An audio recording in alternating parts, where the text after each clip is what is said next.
സർക്കാരിന്റെ ആദ്യ ബജറ്റ് ധനമന്ത്രിയും മുഖ്യമന്ത്രിയുമായ വി.ഡി. സതീശൻ അവതരിപ്പിച്ചു. 2026-27 വർഷത്തെ പുതുക്കിയ ബജറ്റ് പ്രകാരം മഞ്ചേരി മണ്ഡലത്തിൽ പാണക്കാട് സയ്യിദ് മുഹമ്മദ് അലി ശിഹാബ് തങ്ങൾ ജനറൽ ആശുപത്രി കെട്ടിട നിർമ്മാണത്തിന് 10 കോടി രൂപ അനുവദിച്ചു. മഞ്ചേരി മെഡിക്കൽ കോളേജ് സമഗ്ര വികസനം, തൃക്കലങ്ങോട്, എളങ്കൂർ, പാണ്ടിക്കാട്, എടപ്പറ്റ എന്നിവിടങ്ങളിൽ കുടുംബാരോഗ്യ കേന്ദ്രങ്ങൾക്ക് കെട്ടിട നിർമ്മാണത്തിന് 6 കോടി. മഞ്ചേരി ബൈപ്പാസുമായി ബന്ധിപ്പിച്ച് ജസീല ജംഗ്ഷനിൽ മേൽപ്പാലം നിർമ്മാണം, ഫസ്റ്റ് ആൻഡ് സെക്കൻഡ് റീച്ചിന് 57.04 ലക്ഷം എന്നിങ്ങനെയാണ് തുക വകയിരുത്തിയിരിക്കുന്നത്. മഞ്ചേരി കീഴ്ശ്ശേരി റോഡിലെ തുറക്കൽ ജംഗ്ഷൻ മുതൽ രാമൻകുളം വരെ സൈഡിലെ ഡ്രെയിനേജ് നിർമ്മാണം, Cherani Mangalassery road, Karakkunnu Amayur Elayur road, excise range ഓഫീസിനും സർക്കിൾ ഓഫീസിനും മഞ്ചേരിയിൽ പുതിയ കെട്ടിട നിർമ്മാണം, മഞ്ചേരി മെഡിക്കൽ കോളേജിന് മുന്നിൽ ലിഫ്റ്റ് സൗകര്യം, കാരക്കുന്ന് ആമയൂർ എളയൂർ റോഡ്, മഞ്ചേരി ഒലിപ്പുഴ റോഡ്, പാണ്ടിക്കാട് മുതൽ ഒലിപ്പുഴ വരെ BMBC ചെയ്യൽ,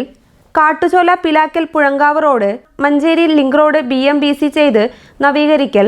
ചാരങ്കാവ് വെട്ടിക്കാട്ടിരി റോഡ്, CH മുഹമ്മദ് കോയയുടെ നാമത്തിൽ പാണ്ടിക്കാട് ടൗൺ സ്ക്വയർ നിർമ്മാണം, കാട്ടുങ്ങൽച്ചോല പിലാക്കൽ പുഴങ്കാവ് റോഡ് BM&BC ചെയ്യൽ, മഞ്ചേരി ടൗൺ വികസനവും നഗര സൗന്ദര്യവൽക്കരണവും, Vettikattiri Chathankottappuram road, Pattarkulam Marathani outer ring road, Kacheripadi road junction മുതൽ നെല്ലിപ്പറമ്പ് വരെ ഫുട്പാത്തോടുകൂടിയ റോഡ് ലൈൻ നിർമ്മിക്കുക, Mukkam Puzhankavu Anakkayam road, Amayur Pookkottumpuram road, Manjeri government polytechnic administrative block നിർമ്മാണം 2ാം ഘട്ടം, മഞ്ചേരി വള്ളുവമ്പ്രം റോഡ് വീതി കൂട്ടി BMBC ചെയ്യൽ, ഒലിപ്പുഴ കാഞ്ഞിരമ്പാറ മേലാറ്റൂർ പാണ്ടിക്കാട് വള്ളുവമ്പ്രം റോഡ് BMBC ചെയ്യൽ, യൂണിറ്റി കോളേജ് ടാങ്കിൽ നിന്നും വീമ്പൂർ മട്ടാട് പ്രദേശത്തേക്ക് പൈപ്പ് ലൈൻ, പാണ്ടിക്കാട് ബൈപ്പാസ് നിർമ്മാണവും നവീകരണവും, NSS കോളേജ് കുന്നിൽ 20 ലക്ഷം ലിറ്റർ ടാങ്കും പമ്പിംഗ് പൈപ്പ് ലൈനും സ്ഥാപിക്കുക, വിവിധ വിദ്യാലയങ്ങളുടെ കെട്ടിട നിർമ്മാണം, Pattarkulam Marathani outer ring road, Thottupoyil Meenparakkal Cholikkal road, Amayur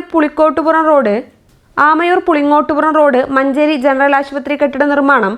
Malabar hospital Kidangazhi road പുതിയ ബൈപ്പാസ് നിർമ്മാണം, മുള്ളിയാംകുറിശി പാണ്ടിക്കാട് റോഡ് എന്നീ പദ്ധതികൾക്കാണ് ടോക്കൺ തുക വകയിരുത്തിയിട്ടുള്ളത്. News bureau, Manjeri.